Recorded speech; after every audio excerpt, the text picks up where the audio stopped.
এভাবে মাছ রান্না করলে এক থালা ভাত নিমেষেই উধাও হয়ে যাবে। তো আজ বানাচ্ছি ছোট মাছের চচ্চড়ি।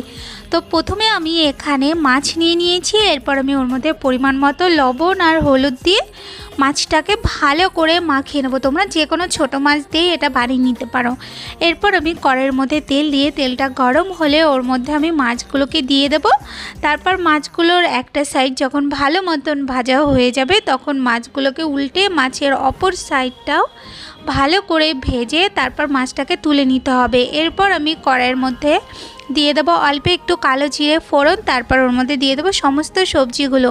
তো এখানে আমি একদম ঝিরিঝিরি করে কেটে রাখা আলু, মূলো, বেগুন আর শিম দিয়ে দিয়েছি। তারপর আমি ওর মধ্যে দিয়ে দেবো পরিমাণ মতো লবণ, হলুদ আর লঙ্কার গুঁড়ো।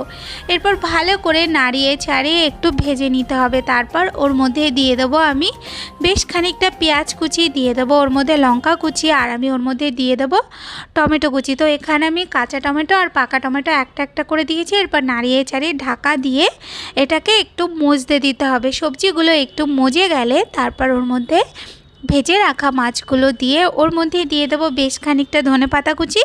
এরপর আবার ভালো করে নাড়িয়ে ঢাকা দিয়ে 3 থেকে 4 মিনিটের মতো রান্না করে নিলেই আমাদের মাছ একদম রেডি হয়ে যাবে।